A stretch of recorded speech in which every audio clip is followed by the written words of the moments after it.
রঙ্গবনে সুখদেব গোস্বামী আমার বসিয়াছে ব্যাসাসনে, শ্রোতাসনে বসিয়াছে কত জ্ঞানী গুণী, ৭,০০০ বসিয়াছে ঋষিয়ার। এক এক করিল সুখদেবে করিছে আলোচনা, যাহা হইতে ঘেছে জীবের যতেক যন্ত্রণা। তার মধ্যে এক শ্লোক করিব বর্ণনা, সবে মিলে ভক্তবৃন্দ শ্রবণে করুন হয়ে এক মনা। অহিংসা প্রথমামি পুষ্পা,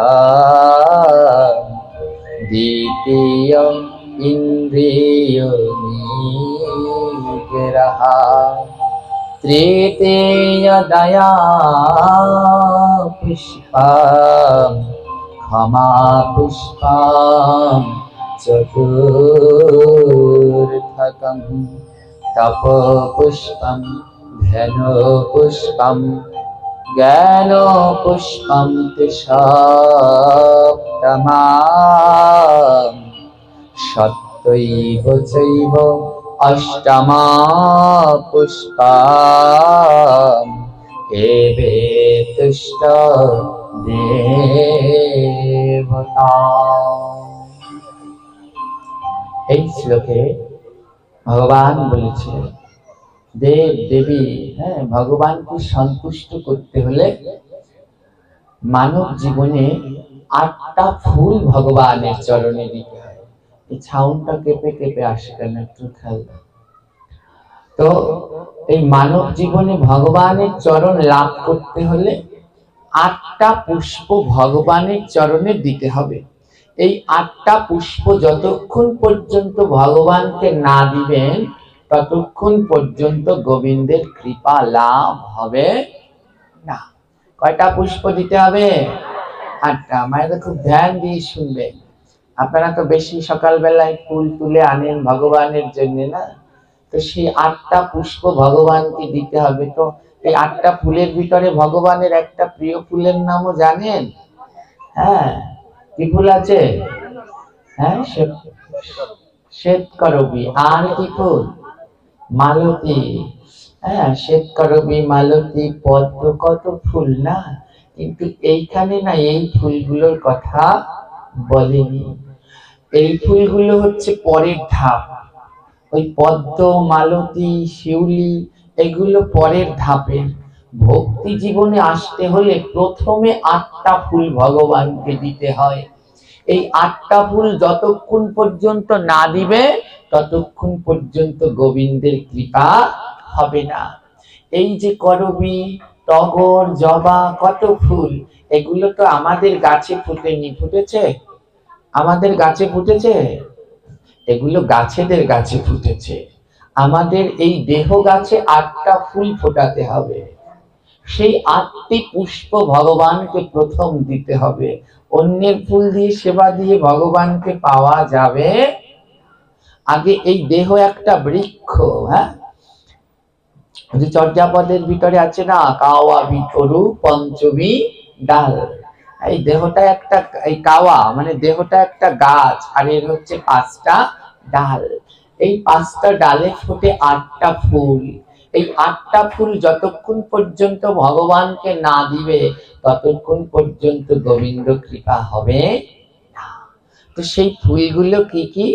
অহিংসা প্রথমাম পুষ্প। গোবিন্দকে পেতে হলে প্রথম ফুলটা ভগবানের চরণে দিতে হবে। এই দেহে ফোটাতে হবে, ওই গাছের থেকে এনে দিলে হবে না। এই দেহ বৃক্ষে ফোটাতে হবে প্রথম ফুল, তার নাম অহিংসা। কাউকে হিংসা করা যাবে না। যদি দেহের ভিতরে তোমার হিংসা থাকে, ও যতই পদ্ম জবা যা খুশি দাও না কেন, ও গোবিন্দ গ্রহণ করবে। প্রথম ফুলটার নাম কি? অহিংসা। কাউকে হিংসা করো না, যার যা আছে তাকে তাই নিয়ে থাকতে দাও। আমরা কোনো কারা বিচার করবার অধিকার আমাদের নেই। বিচার করবেন সেই ভগবান। অহিংসা প্রথম পুষ্প। দ্বিতীয়, ইন্দ্রিয় নিগ্রহ। ভগবানকে পাওয়ার 2 নাম্বার ফুলটা হচ্ছে ইন্দ্রিয়। ওমা, এই আমাদের দেহের ভিতরে ইন্দ্রিয় আছে না, এই মুখটার কাজকে মুখ ইন্দ্রিয় কি করে? সারাদিন কুখাদ্য খেতে চায়। বলে মুখটাকে, এই ইন্দ্রিয়টাকে নিগ্রহ করো, সংযত করে। একে কুখাদ্য নয়, একে গোবিন্দের প্রসাদ পাওয়ার জন্য তৈরি করো। হ্যাঁ, প্রসাদ পাওয়ার জন্য তৈরি করো। এই চোখ ইন্দ্রিয়টা কি করে?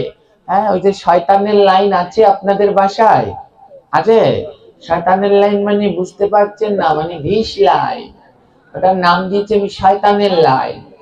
এই চোখ ইন্দ্রিয় দুটো কি করতে চায়? সারাদিন ওই স্টার জঙ্গলসার সিরিয়াল যত আছে ওগুলো দেখতে চায় না, জি বাংলার সিরিয়াল, তো এইগুলো দেখতে চায়। তো এই চোখ ইন্দ্রিয় দুটোকে ওই দিকে নিও না, ও দুটোকে গীতা দেখাও, ভাগবত দেখাও, হ্যাঁ, ভগবানের যা আছে সেই সব লীলা দেখাও।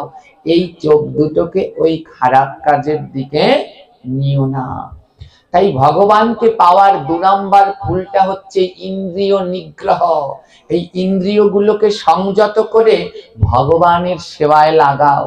এই পা দুটো, হ্যাঁ, কোথায় বিয়ে বাড়ি, কোথায় যাত্রা, কোথায় কনসার্ট, দৌড়ে দৌড়ে যেতে চাইবে। বলে ওদিকে না নিয়ে কোনখানে সাধু সঙ্গ, কোনখানে ভাগবত, সেইখানে বলো পা, সেইখানে যা।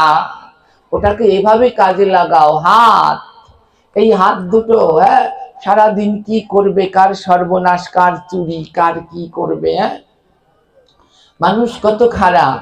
হ্যাঁ, মানুষ এখন নিজের স্বার্থের জন্য সবকিছু ভুলে গেছে, জানেন। হাসবারও কথা, আবার ভাবলে পরে দুঃখেরও কথা। আমি একবার গাড়িতে করে যশোরে যাচ্ছি, হ্যাঁ, ওইখানে আমাদের পাঠ ছিল, লং জার্নি। তো ওই সময় তো অনেকেই আছে গাড়িতে বমি করে না, তো গাড়িতে বমি করে। তো ওই যে গাড়ির যে ড্রাইভার আছে, হ্যাঁ, ওই মানে আমি যে সিটে, আমি একা গেলাম সেই সময়, তা আমি যেখানে বসছি তা আমার পাশে এক মহিলা মাতাজি বসছে। তো তারা 6-7 জন একসাথে বসেছে, হ্যাঁ, 6-7 জন হবে। তো একজনের সিট আমার পাশে। তো আমি শুধু ওখানে বসে ভগবান ভগবান করছি, কখন ওনার পাশ থেকে আমি মুক্তি পাবো। সে সনাতন ধর্মেরই, তার জন্যই বলছি, সনাতন ধর্মের এবং বরিশালেরই। ভাষা শুনে বুঝলাম এ বরিশালেরই মানুষ। তো গাড়িতে উঠেছি একসাথে। তো প্রথমে ভেবেছিলাম ভালোই হবে, হ্যাঁ, গলায় তুলসীর মালা দেখে বুঝেছিলাম ভালোই। কিন্তু যখন পাশে এসে বসেছে, এত পেঁয়াজ রসুনের গন্ধ, আমার মনে চাচ্ছে জানলা থেকে এখনই ঝাঁপ দেই।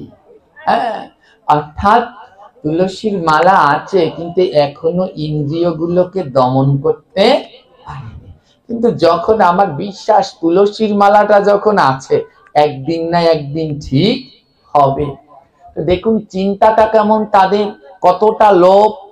তো গাড়িতে যাচ্ছে পরে এবার একজনে বমি করবে। এবার ওই ড্রাইভারকে বলছে কি যে বমি করব কাগজটা, ওই যে কাগজ, পলিথিন কাগজ দেয় না, তো পলিথিন কাগজ চাইছে। এবারে ওই যে বমি করবে সে পলিথিন কাগজ নিয়েছে। এবার আমার পাশে যে বসেছে সে বমি করে না গাড়িতে, সে বলছে দাও দাও, আমায় বেশি করে দাও, আমি অনেকবার বমি করি, দাও দাও। তো ওই বেটা গোদারে যত কাগজ আছে, ওনার 27 জন, সব কাগজ ওনাদের নিয়ে নিয়েছে। এবার ওনার মেয়ে বলছে, ওমা তুমি তো গাড়িতে বমি করো না, তাহলে কাগজ নিলা কেন? তো সে মহিলা বলছে, শোন, তোরে দিলে তুইও নিবি, বাড়িতে নিয়ে ফ্রিজে মাছ ধোবো। বলছে কাগজ তোরে দিলে তোরটাও রাখবি, টাকা দিয়ে টিকিট কাটছি না, ও কাগজ যে কয়টা দেয় থুয়ে দে, বাড়িতে নিয়ে ওতে করে মাছ। চিন্তাটা কতখানি দেখেছেন, চিন্তা। তো এই হচ্ছে অবস্থা, এখনো ইন্দ্রিয়কেই আমরা দমন করতে পারিনি। তো এই গাছের ফুল দিয়ে আর সাজিয়ে কি করব ভগবানকে? তাই ভগবানকে পাওয়ার দ্বিতীয় ফুলটা ইন্দ্রিয় নিগ্রহ, তৃতীয় দয়া পুষ্পম। ভগবানকে পাওয়ার 3 নাম্বার ফুলটার নাম হচ্ছে দয়া। হ্যাঁ, খুব মন দিয়ে শুনবেন, ভগবানকে পাওয়ার 3 নাম্বার ফুলটা দয়া। কয়জনে দিয়েছেন? ওমা, এই হিসাব যদি করি, এই পুষ্পের হিসাব, আমরা সবাই বাদ করে যাব। কারণ এই 8টি ফুলের কোনোটি হয়তো আমাদের দেওয়া হয়নি। তৃতীয় ভগবানকে পাওয়ার 3 নাম্বার ফুলটার নাম হচ্ছে দয়া। যতক্ষণ পর্যন্ত হৃদয়ে দয়া না থাকবে ততক্ষণ পর্যন্ত গোবিন্দকে লাভ করা যায় না। মহাপ্রভু বলেছেন, আমরা বারবার পাঠে বলি, আপনারাও বারবার শোনেন, কিন্তু জীবনে একটু কাজে লাগান না। মহাপ্রভু সনাতন গোস্বামীকে বলেছিলেন, জীবে দয়া নামে রুচি, বৈষ্ণব সেবা, ইহা বিনা ধর্ম নাই, শুনো সনাতন। ও সনাতন, ধর্ম কি জানো? জীবকে দয়া করো, দয়া। তাই এখানেও বলছে ভগবানকে পাওয়ার তৃতীয় পুষ্প হচ্ছে দয়া। যতক্ষণ পর্যন্ত তোমার হৃদয়ে দয়া হবে না, ততক্ষণ পর্যন্ত না তুমি উদ্ধার হবে, না অন্যকে উদ্ধার করতে পারবে। ওমায় আমাদের সমাজে আগে ব্যাধি আছে, যখন কারো বাবা মা মারা যায়, সন্তানের কাজ কি? ওই বাবা মাকে উদ্ধার করা, তার আত্মাটাকে উদ্ধার করা, সে যেন গোবিন্দের সেবায় লাগতে পারে, গোবিন্দের চরণ তলে যেন তার ঠাঁই হয়। বাবা মার সন্তানের কাজ। পিতা মাতা দেহ ত্যাগ করলে তখন শ্রাদ্ধ করে যেন সন্তান সেই সেবায় লাগে, সন্তান যেন ভগবানের সেবা করে, তারপরে বাবা মায়ের উদ্দেশ্যে শ্রাদ্ধ কার্য করে, তারপরে যেন পিতৃপুরুষদেরকে উদ্ধার করতে পারে। এটা হচ্ছে প্রত্যেক সন্তানের কাজ। কিন্তু আমাদের সমাজে আমরা দেখি বাবা মার দিকে কারো কোনো নজর নেই। হ্যাঁ, বাবা মাকে উদ্ধার করবার জন্য কেউ শ্রাদ্ধ করে না। বর্তমান সময়ে বাবা মাকে উদ্ধারের জন্য কেউ শ্রাদ্ধ করে না, সমাজে প্রতিষ্ঠিত হওয়ার জন্য শ্রাদ্ধ করে। হ্যাঁ, বলছে জীবকে দয়া, যতক্ষণ পর্যন্ত জীবের প্রতি দয়া না হবে কোনোদিন কাউকে উদ্ধার করতে পারবে না। এই যে তৃতীয় দয়া পুষ্প, দয়া না হলে উদ্ধার করতে পারবে না। বাবা মার শ্রাদ্ধ মানে বড় বড় মাছ, হ্যাঁ, হাজার হাজার মাছকে জীবন বলিদান দিতে হয়। হ্যাঁ, নিরীহ প্রাণীদেরকে হত্যা করে তারপরে তা খাওয়ানো হয়। হ্যাঁ, যে যত বড় বার্মিস রুই, যার বাড়ির বাবা মায়ের শ্রাদ্ধে যত বড় বার্মিস রুই হবে, তার বাবা মায়ের শ্রাদ্ধ তত ফার্স্ট বড়। হ্যাঁ, কিন্তু একবারও ভেবে দেখেনি ওতে বাবা মার উদ্ধার তো দূর, বাবা মা যদি কোনো স্বীকৃতি করে থাকে, ওই সন্তান শ্রাদ্ধে যে মাছ খাওয়াচ্ছে তার বলে ওই বাবা মার স্বীকৃতি নষ্ট হয়ে বাবা মা চলে যাচ্ছে নরকে গমন করছে। দয়া নাই, জীবের প্রতি যদি দয়া না থাকে কাউকে উদ্ধার করতে পারবে না। হ্যাঁ, আমাদের প্রত্যেক এলাকাতে, বিশেষ করে এই আমাদের দক্ষিণের এই এলাকাগুলোতে শ্রাদ্ধ মানেই মাছ হতে হবে। যদি মাছ না হয় সমাজ থেকে বয়কট হয়, আবার ব্যক্তিগতভাবে বয়কট হয়, কত রকমের যন্ত্রণা। কিন্তু গোবিন্দের প্রসাদ ছাড়া জগতে উদ্ধার হওয়া যায় না। যদি বাবা মাকে উদ্ধার করতে চাও তাহলে উপায় একটাই, গোবিন্দের প্রসাদ। তোমার অনেকে প্রশ্ন করে, বাবা আমার বাবা তো বেঁচে থাকতে মাছ খেয়েছে, এবার সে মরে গেলে কি নিরামিষ খাওয়ানো উচিত? সে তো সারা জীবন মাছ খেয়েছে। অনেক পণ্ডিতরা সিদ্ধান্ত দেয়, তোমার বাবা খেলো মাছ, মরার পরে তুমি খাওয়াবে নিরামিষ। ভয়ে ও ছেলে তাড়াতাড়ি নিরামিষ করতে চাইলেও আবার আমিষই করে। হ্যাঁ, শুনুন, বাবা যদি জীবনে ভুল করে, হ্যাঁ, তার তার পরম্পরা অনুসারে ছেলেও যে সেই ভুল করবে এমন কোনো কথা নেই। এখন মানুষ জানে, হ্যাঁ, মানুষ পড়তে জানে, শিখছে, এখন আর সেই আগের দিন নেই। হ্যাঁ, তো যদি কেউ ভুল করে, সেই ভুল থেকে আমাদের সংশোধন হয়ে সামনের দিকে শিক্ষা নিয়ে আগাতে হবে। এটাই হচ্ছে জীবনের কর্ম। বাবা ভুল করেছে, তিনি জানে না, তিনি মাছ খেত, এবার তাই বলে সে মরার পরে ওই শ্রাদ্ধের দিন সে আপনার হাতে, সন্তানের হাতে শেষ খাবার খেয়ে চলে যাবে, আর আসবে না। ওই শ্রাদ্ধের দিন শেষ খাবার খেয়ে এই ধরাধাম থেকে আত্মাটা বিদায় নিয়ে যাবে। এবার ওই মাছ মানে হচ্ছে আগুন, মাছ মানে হচ্ছে আগুন। বলে আগুন কেন বললে? কারণ আমাদের 18টা পুরাণের 12টা পুরাণেই মৎস্য হত্যাকে মহা অপরাধ বলে গণ্য করা হয়েছে।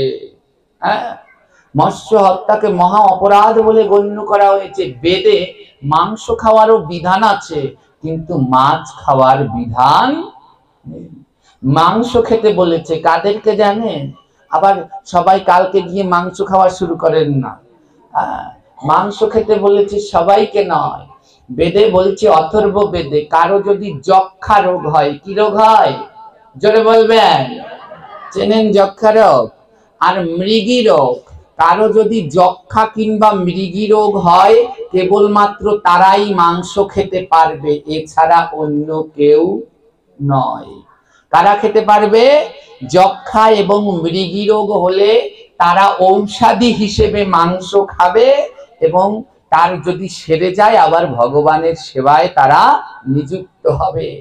হ্যাঁ, ঔষধি হিসেবে সেখানে উল্লেখ করা আছে, যক্ষা রোগের ঔষধি হিসেবে ওই মাংসের কথা উল্লেখ আছে। কিন্তু বর্তমান সময়ে আমাদের সবারই যক্ষা রোগ হয়েছে, সবার যক্ষা রোগ। মাংস খাওয়ার অধিকার সবার নাই, যার যক্ষা হয়েছে তার আছে। আর এখন কি করছে? সবাই খাচ্ছে। তার মানে সবগুলো কি রোগে আক্রান্ত? যক্ষা রোগে আক্রান্ত। ওমা, সত্যি যক্ষা রোগেই আক্রান্ত হয়েছে। হ্যাঁ, সত্যি যক্ষা রোগে আক্রান্ত হয়েছেন। মানুষ তৃণভোজী প্রাণী, মানুষ মাংসাশী নয়। বিজ্ঞান, সায়েন্স সব জায়গায় বলে মানুষ তৃণভোজী। তাই মহাপ্রভু ওই জীবকে দয়া করতে বলেছে, কেন জানো? অযথা জীবদেরকে হত্যা করো না, কারো প্রাণ নিও না। আজ বাবা মার শ্রাদ্ধ আসলে অগণিত প্রাণীর হত্যা। বলে বাবা তো মাছ খেত, হ্যাঁ, বাবার গায়ে আগুন লেগেছে। এবার বাবার গায়ে আগুন লেগেছে, অর্থাৎ বাবা মাছ খেয়েছে, তার গায়ে আগুন লেগেছে। এবার সন্তান কি করবে? 1 লিটার কেরোসিন তেল দিয়ে আগুন জ্বালাবে, না 1 লিটার জল দিয়ে আগুন নিভাবে? কোনটা কর্তব্য সন্তানের? বলুন, আগুন জ্বালিয়ে দেবে বাবার গায়ে না নিভাবে? বাবার গায়ে আগুন জ্বলছে, ছেলের কাছে 1 লিটার কেরোসিন দেয়া হলো, 1 লিটার জল দেয়া হলো। যদি ছেলে আদর্শ হয়, পিতার যোগ্য সন্তান হয়, তাহলে বাবার গায়ে কি দেবে? তেল দেবে না জল দেবে? জোরে বলবেন মায়েরা। জল দেবে। হ্যাঁ, মাছ বাবা খেয়েছে, অর্থাৎ তার গায়ে আগুন আছে। এবার তার শ্রাদ্ধে যদি মাছ খাওয়ানো হয়, 1 লিটার কেরোসিন তেল দেয়া হলো, আরো যাও দাও করে জ্বলবে।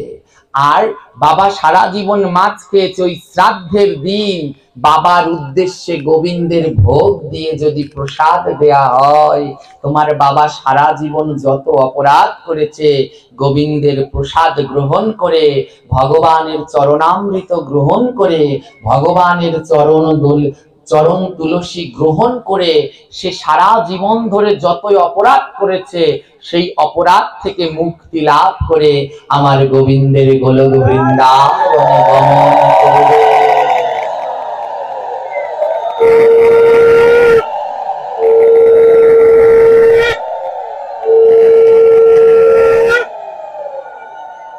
আমার আজ অনেকেই বলেছেন বাবাজি এইখানে একটু শ্রাদ্ধ সম্বন্ধে বলবেন। তো এই হচ্ছে বর্তমান সময়ে শ্রাদ্ধ মানে খাওয়া, কিন্তু শ্রাদ্ধ কোনো খাওয়ার জিনিস নয়। শ্রাদ্ধে খাওয়ানো সম্পূর্ণ নিষেধ। গ্রন্থ থেকে স্পষ্ট দেখাতে পারবো। শ্রাদ্ধ কি? শ্রদ্ধার সহিত যে দান তাকে বলে শ্রাদ্ধ। বাবা মা মারা গেলে শুদ্ধ ব্রাহ্মণ, বৈষ্ণব বা গুরু তাকে এনে মন্ত্র পাঠ করে 16 প্রকার দান গোবিন্দের উদ্দেশ্যে করতে হয়। সেই গোবিন্দের প্রসাদীয় বস্তু যে ব্রাহ্মণ বা বৈষ্ণব মন্ত্র পাঠ করবে সে সেই প্রসাদী বস্তু লাভ করবে। শ্রদ্ধার সহিত যে দান তাকেই বলে শ্রাদ্ধ। কিন্তু বর্তমান সময়ে আর দানের কোনো চিন্তা নেই। ওই ভগবান ওটা ভাববে না যে ব্রাহ্মণকে দিচ্ছ, বৈষ্ণবকে দিচ্ছ, দানটা করতে হবে ভগবানকে। ভগবানকে, তোমার বাবার আত্মার শান্তির জন্য ভগবানকে শয্যা দান, একটা শয্যা দিতে হয়, খাট। অনেক জায়গায় দিয়ে দেখি কি একটা কলা গাছ দিয়ে ওই কি বানিয়ে দিয়ে দিয়েছে, কলা গাছ দিয়ে কি একটা বানিয়ে ওর উপরে দিয়ে দিয়েছে। তো ভগবানকে কলা গাছের শয্যা দিলে যতটুকু সামর্থ্য আছে তাই দিয়ে ততটুকু দাও। লাগবে না কলা গাছ, আমি হোগলা পাটিতে করে মাটিতে শুয়ে থাকবো তাও উত্তম। এই 16 প্রকার দান গোবিন্দের উদ্দেশ্যে করে তারপরে দিতে হয়। 45 দিন কেউ মারা গেলে সেই বাড়িতে যারা কৃষ্ণ মন্ত্রে দীক্ষিত 45 দিনের ভিতরে অন্ন গ্রহণ করতে নেই। সম্পূর্ণভাবে শাস্ত্রের নির্দেশনা দেওয়া আছে।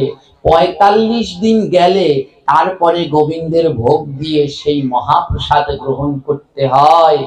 যদি কোনো কেউ কারো শ্রাদ্ধ খায়, স্পষ্ট স্কন্দ পুরাণে বলা আছে, এগুলো আমার কথা নয়, পুরাণ থেকে বলছি, দেখতে পারেন গ্রন্থ খুলে। অনেকে বলবে যে এরা নতুন সাধু, নতুন নতুন কথা কয়। এগুলো নতুন কথা না, এগুলো পুরাণের পুরাণ কথা। এগুলো অনেক পুরানোই কথা, পুরাণেই লেখা আছে।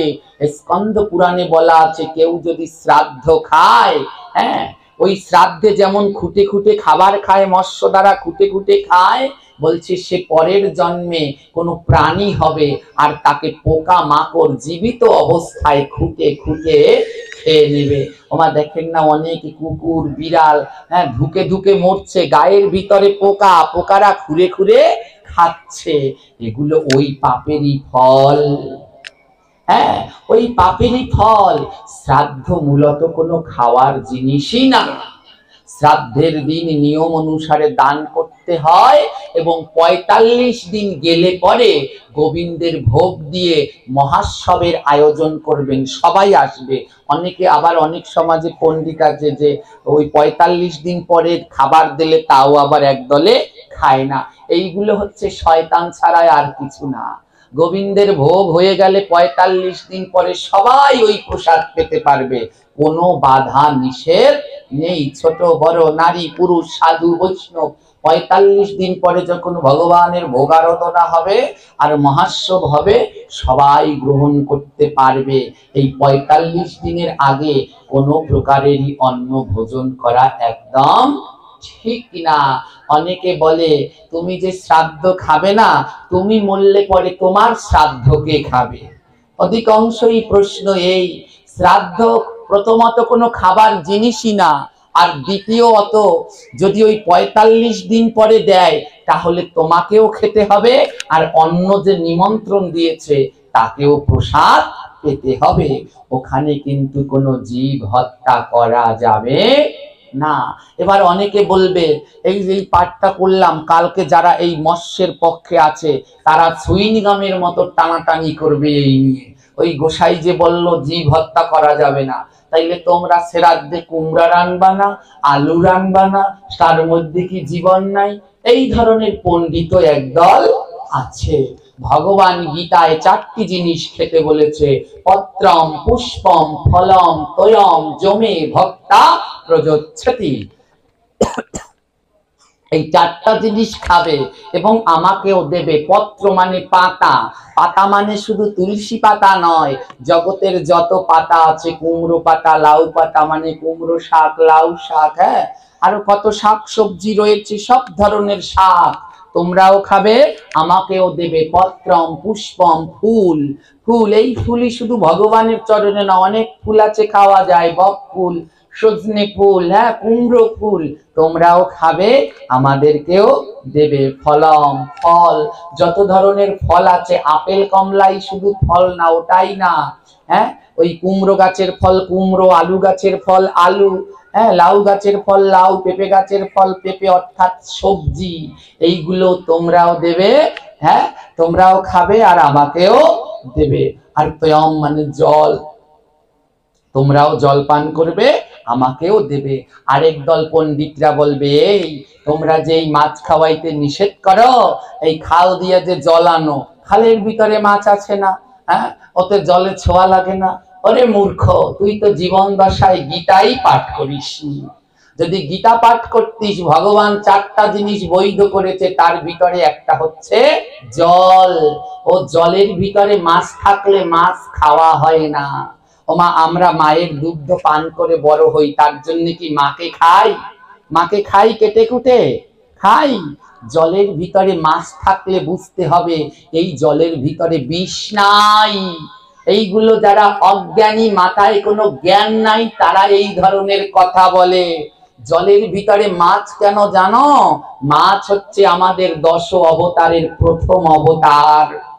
যখনই জল খেতে, কোনো খালে পুকুরে জল খেতে যাবে, তাকিয়ে দেখবে ওটার ভিতরে মাছ আছে কিনা।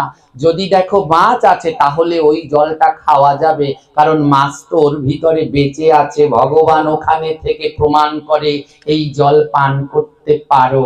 যেই জলের ভিতরে মাছ নাই, বুঝতে হবে এই জলে বিষাক্ত প্রয়োজন, এটা খেলে আমার দেহের ক্ষতি, মরেও যেতে পারি। ভগবান মৎস্য হয়ে জলকে শুদ্ধ করে, অপবিত্র করে না। কে বুঝাবে এদেরকে? হ্যাঁ, এদেরকে বোঝানোর সাধ্য, হ্যাঁ, মরে গেলেও কতক দল আছে, বলতে বলতে ক্ষয় হয়ে যায়, তাও তারা বুঝতে আর চায় না। প্রধানত কোন জীব, এই যে চারটা জিনিস ভগবান বলছে আপনারা মাছ খান, সে আমার কোনো আপত্তি নাই, কিন্তু আপত্তি একটা জায়গায়, বাবা মা মারা গেলে তাদের উদ্দেশ্যে অন্তত মৎস্য দিবেন না। এটা সম্পূর্ণ শাস্ত্র বিরোধী। আজ দিকে দিকে কিন্তু ঢেউ উঠেছে, অনেক জায়গায় এই এগুলো কুসংস্কার, এগুলো বন্ধ হচ্ছে, বন্ধ হয়ে সাত্বিক আহারের প্রচলন হচ্ছে। আর যারা বা মাছ খায়, তাদেরও বলিহারি যায়। আরে, একটা মানুষের উদ্দেশ্যে, একজন মানুষ মারা গেছে, তার শ্রাদ্ধে গেছো, সেখানে খাওয়ার জন্য যাবে না, সেখানে যাবে ওই মানুষটা মারা গেছে তার আত্মার শান্তির জন্য প্রার্থনা করতে। আত্মার শান্তির জন্য প্রার্থনা করবে। ওখানে গোবিন্দের কাছে গিয়ে, যে মারা যায় ওই শ্রাদ্ধের দিন একটা ফটো রাখতে হয়, হ্যাঁ, ওই ফুল নিয়ে ওই ফটোতে দিতে হয়, আর গোবিন্দের কাছে প্রার্থনা করতে হয়, হে প্রভু, আজ যার এই শ্রাদ্ধ ক্রিয়া আয়োজন, মহোৎসবের আয়োজন, হে ভগবান, তার অপরাধ থাকলে ক্ষমা করে তোমার চরণে ঠাই দাও। এটা হচ্ছে মূল উদ্দেশ্য, কিন্তু সেই উদ্দেশ্যটাকে ভুলে আমরা যাচ্ছি খাবার খাওয়ার জন্য। হ্যাঁ, এই মোটেই যারা মাছ খান, সবাইকে বলি, বাড়িতে তো 12 মাস মাছ খান, কেউ মারা গেলে সেইখানে গিয়ে অন্তত মাছ খাবেন না। সেখানে ভগবানের প্রসাদের সন্ধান করবেন। এক টুকরো মাছের লোভ যদি আমরা ত্যাগ না করতে পারি, জীবনে কি করে ভগবানকে পাবো বলুন তো? হ্যাঁ, গোবিন্দকে পাওয়ার প্রধান উদ্দেশ্য হচ্ছে ত্যাগ। যত ত্যাগ করবেন তত তার কাছে আগাতে পারবেন, আর যত ভোগ করবেন তত দিনে দিনে ডুবে যাবেন, ভগবানের কাছে যেতে পারবেন না। তাই আমরা ত্যাগই করতে পারি না। এবার কবে বন্ধ হবে এই মৎস্য দ্বারা শ্রাদ্ধ? যদি আমি ভালো হই তবেই বন্ধ হবে, আমি ভালো হই তবেই বন্ধ হবে। প্রত্যেক মা বাবার উচিত তার সন্তানের কাছে বলে যাওয়া, শোন বাবা, আমি মরে গেলে আমার শ্রাদ্ধের দিন তোরা ওই মাছ মাংস কোন জীবদেরকে হত্যা করিস না, আমার শ্রাদ্ধের দিন তোরা সাত্বিক আহার করাস, হ্যাঁ, তারপরে তোরা যা যা যে যা খুশি করিস, কিন্তু ওই শ্রাদ্ধের দিন সারা জীবন তো পারি, সারা জীবন তো ভক্তদের মতো সাত্বিক আহার করতে পারিনি, প্রসাদ পেতে পারিনি, কিন্তু ওই শেষের দিন, শ্রাদ্ধের দিন, যেদিন এই পৃথিবীটা ছেলে জন্মের মতো ওই দিকে চলে যাব, ওই দিন যেন গোবিন্দের প্রসাদটুকু পেয়ে যেতে পারি। তাই প্রত্যেক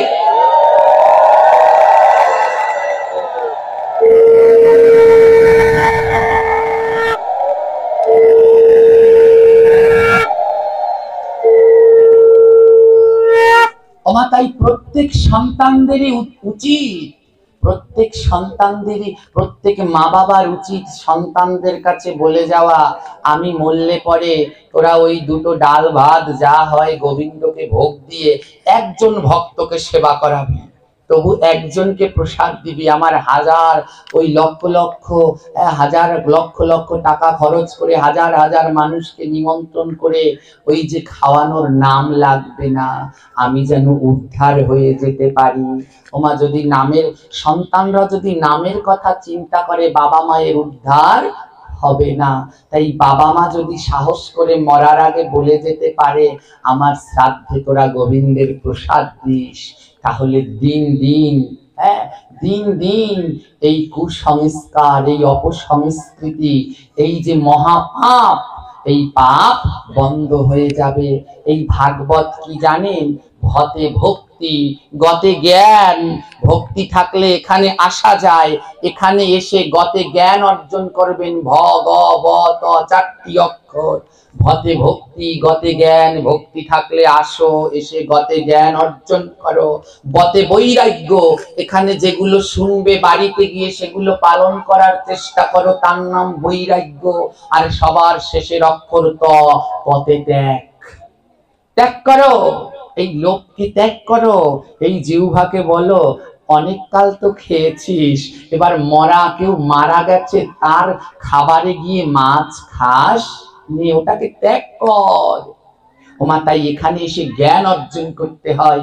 আজ দুদিন, হ্যাঁ, ওইখানেও আমরা 3 দিন আলোচনা করেছি, অনেক ভক্তরা ওখানের আমি দেখতে পাচ্ছি এখানেও এসেছে, হ্যাঁ, এর আগেও আলোচনা করেছি পাশে।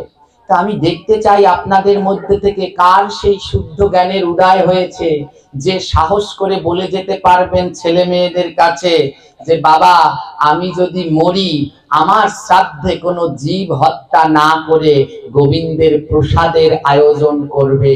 এমন কোন ভাগ্যবান বাবা কিংবা মা আছেন যে আজকে রাতেই আপনার সন্তানদের কাছে বলে যাবেন, আমার শ্রাদ্ধে কোনো প্রাণী হত্যা না করে তোরা গোবিন্দের প্রসাদ দিবি?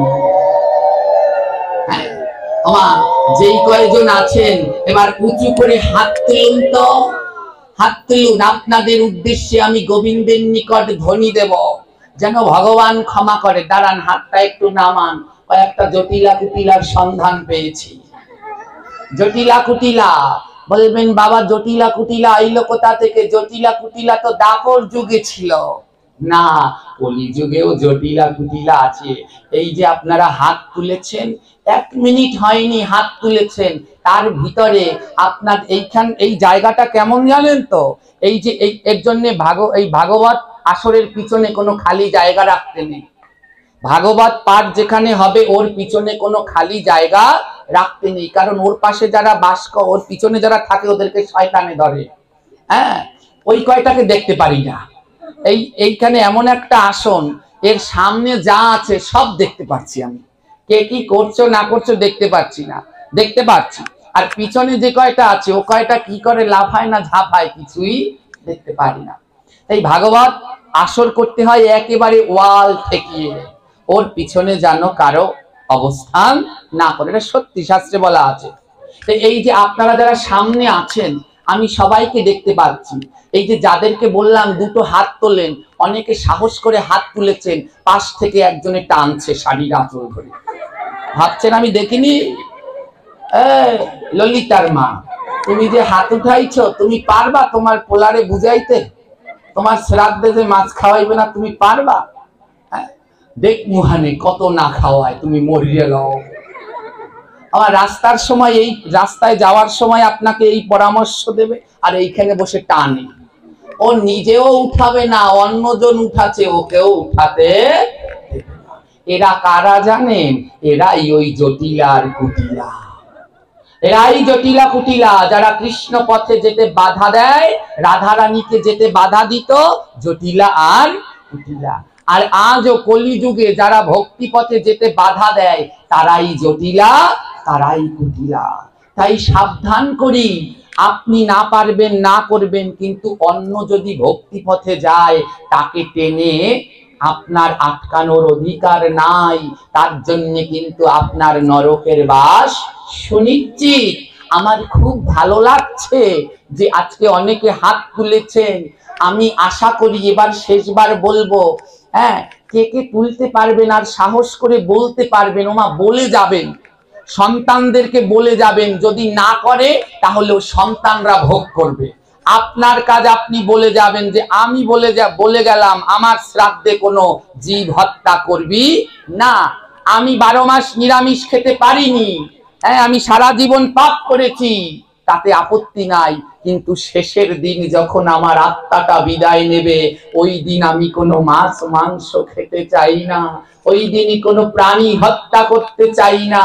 ওই একটা দিন যেন গোবিন্দের ভোগের প্রসাদ খেয়ে আমি বিদায় নিতে পারি।